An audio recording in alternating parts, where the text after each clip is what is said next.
Bom dia, turma do quarto ano. Estamos nós aqui em mais uma manhã, em mais um dia para começarmos os nossos estudos. E aí, você está preparado para fazer a sua prova?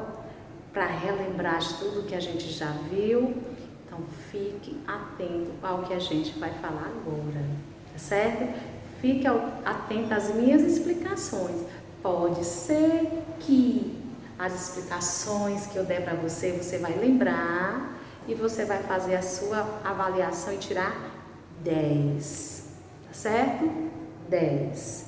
Então, olha só, vamos hoje começar a fazer a nossa revisão, tá certo? De gramática com variação linguística geográfica.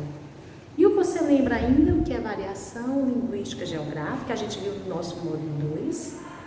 Variação é variedade.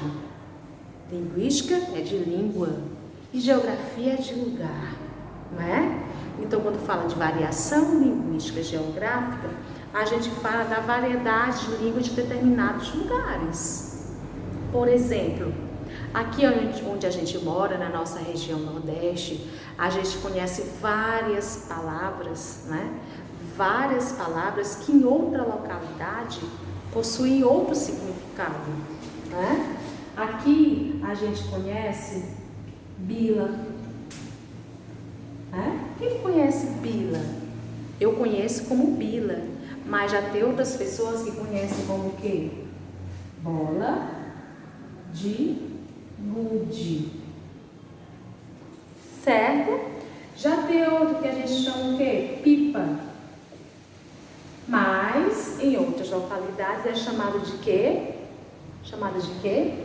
A gente chama de papagaio, arraia, certo? Isso é o que a gente chama de variação linguística geográfica, tá bom? Aí entra também aquela questão do sotaque, né? Muitas pessoas, quando vão falar algumas palavras, ela tem um sotaque diferente dependendo da região. A gente, por exemplo, a gente vai falar porta, a gente fala porta bem, né? Você dá para ouvir o som de cada letra. Porta. Já tem outras regiões, quando eles vão falar porta, eles falam porta, né? Porta. Tá errado? Não. É do mesmo jeito, presta atenção. Do mesmo jeito é a fala daquelas pessoas que vivem na zona urbana, né? Lá no campo, onde elas possuem uma linguagem diferente da nossa. A linguagem dela está errada? Não está errada.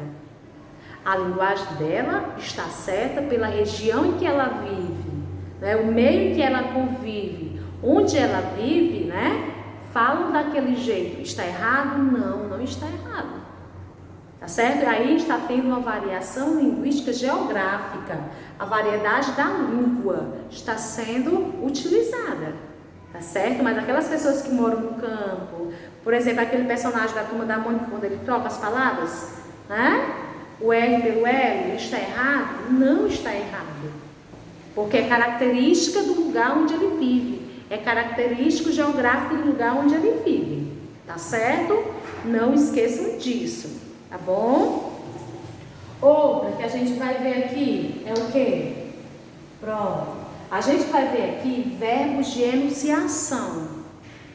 O que são esses verbos de enunciação? Os verbos de enunciação são aqueles colocados antes da fala dos personagens. Antes que eles comecem a falar, são colocados verbos de enunciação para indicar a fala deles, certo? Para indicar que eles vão falar. Por exemplo, verbo de enunciação. Verbo de enunciação. Disse, respondeu, resmungou, falou, esbravejou, certo? Todos esses aqui e outros mais são verbos de enunciação, porque eles indicam que o personagem vai falar. Lá no módulo 2 de vocês, quando vocês estudarem, né, quando vocês tiverem acesso às páginas, vocês vão ver que os verbos de enunciação, eles indicam as falas dos personagens. Eles indicam que os personagens vão falar. Por isso, chamados de verbos de enunciação. Quando você escreve o diálogo assim, ó. O menino chegou para a mãe e disse: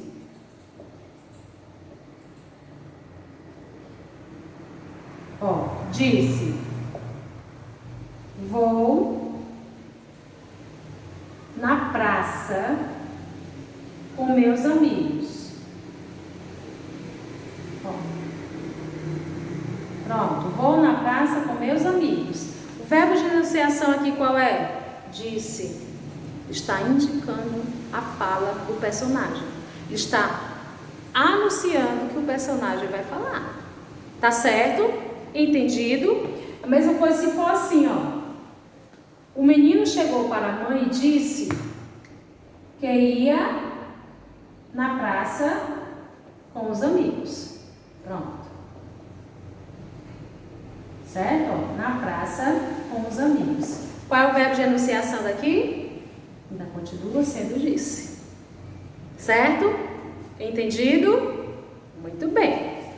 Agora nós vamos passar para sinônimo e antônimo.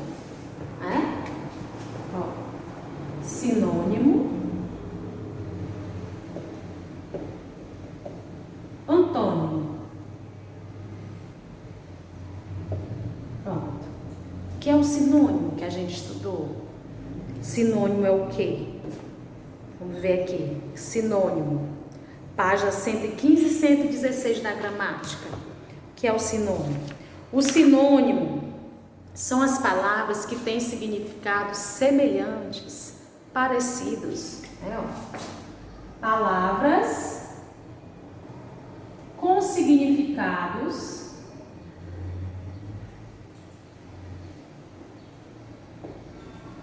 semelhantes ou parecidos.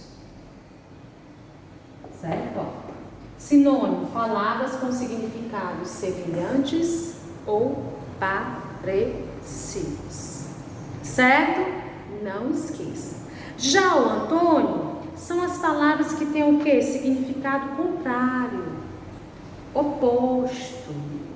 Olha só. Antônimo, palavras com significados opostos, contrário. Pronto. Certo? Quando você pensar nisso daí, você vai lembrar o que é o sinônimo e o que é o antônimo. Tá certo? Sinônimo, palavras com significados semelhantes ou parecidos. Se eu digo que aquele lugar é belo, é a mesma coisa de eu dizer que é o quê? Bonito. Certo? Belo, bonito. Né? Se eu digo que aquele lugar é feio, eu posso dizer que é um lugar o quê? Horrível, desagradável. Né? Você vai e coloca, ó, horrível, é feio, é desagradável. Tá certo? O sinônimo, ele só é um pouco mais complicado porque a gente tem que procurar as palavras que têm o significado, né? Significado parecido ou semelhantes. Tá certo? Não esqueça disso. Por exemplo, uma pessoa que é medrosa, ela é o quê? Covarde. Né? Pessoa medrosa é uma pessoa covarde. Uma pessoa que é corajosa é uma pessoa o quê? Destemida. Um lugar maravilhoso é um lugar bonito, né? É algo luminoso, é algo que brilhante, certo? Moderno, se eu digo assim, ele tem um celular moderno, quer dizer o quê? Que ele tem um celular atual. Isso são sinônimos, certo? Já o antônimo são as palavras que possuem significados opostos. Contrário. O que não é bonito é feio. O que não é alto é baixo. O que não é gordo é magro.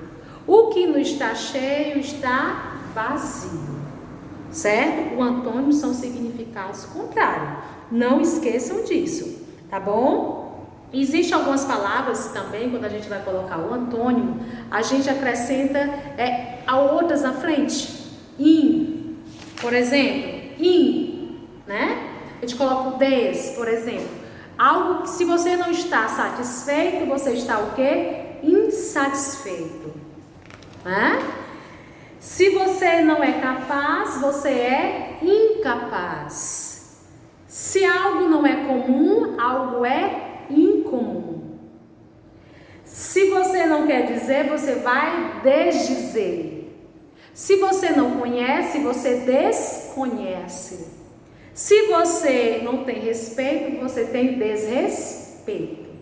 Certo? Isso na questão do antônimo.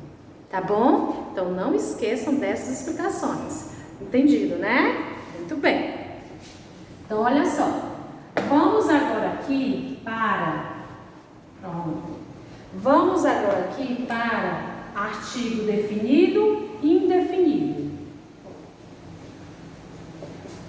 Artigo definido e indefinido.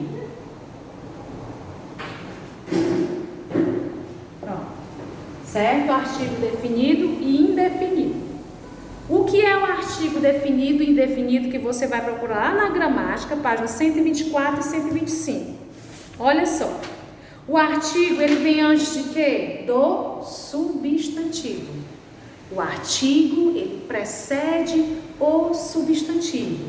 Ou para determiná-lo ou para indeterminá-lo.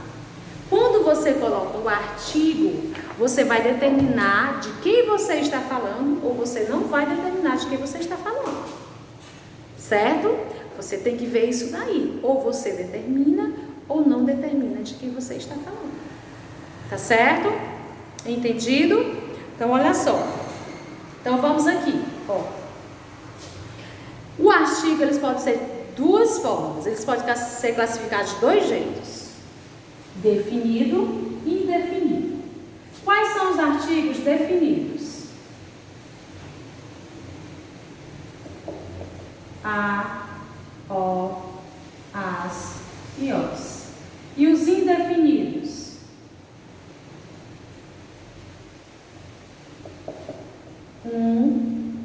Uma, uns e umas.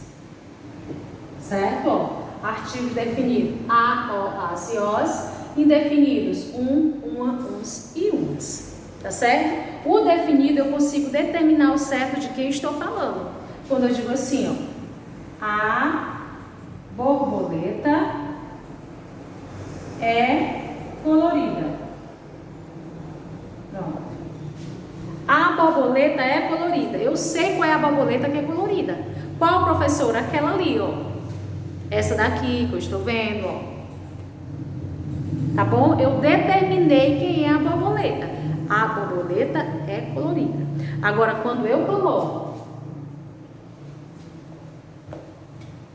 eu vi umas borboletas coloridas. Pronto. Umas borboletas coloridas. Está de um modo indefinido, indeterminado. Quantas borboletas coloridas a senhora viu, professora? Não sei. Pode ser que seja 2, 3, 4, 5, 6. Pode ser que no meio dessas borboletas coloridas tenha alguma que não esteja colorida. Certo? Por isso que o definido, você define ao certo de quem você está falando. E o indefinido não, é um modo vago, um modo impreciso. Tá certo? Lembrando que os artigos definidos, tá certo? E os indefinidos tem masculino e feminino. Quais são os artigos feminino definido? A e as. Quais são os masculinos? Dos definidos, o e os. Dos indefinidos, quais são os femininos? Uma e uns. Dos indefinidos, quais são os masculinos? Um e uns. Tem também no singular e no plural, professora? Tem. Do jeito que a gente estudou também, tem no singular e no plural. Os artigos definidos, quais estão no singular? O a e o o. Quais estão no plural? O as e o os indicam mais de um elemento, mais de uma coisa, certo? E os indefinidos, quais estão no singular? Um e uns. Quais estão no plural? Uma e uns. Certo? Entendido? Entendeu como é que se faz aí? Pronto, muito bem. Então não esqueça as explicações, tá certo? Vamos ver agora número do substantivo. Número do substantivo. Quando você fala, quando você escuta número do substantivo, você lembra de quê? Número 1, 2, 3, 4, 5? É? Ó, número do substantivo. Ó, número do substantivo. Quanto ao número do substantivo, pessoal, eles podem ser o quê? Singular e plural. Ó, singular e plural, certo? Singular indica o quê? Apenas um elemento.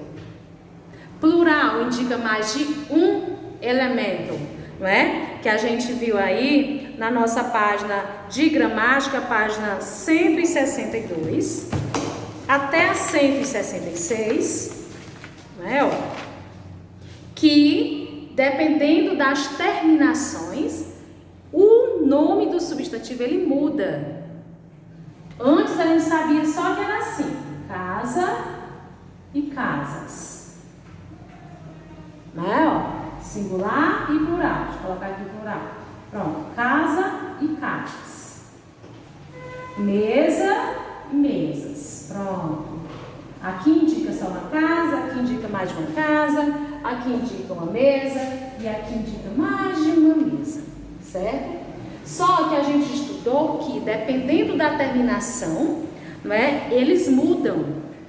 Se o substantivo terminar com ao, troca por ais. Se o substantivo terminar com el, troca por eis. Se o substantivo terminar com il, troca por is. Se terminar com r, troca por es.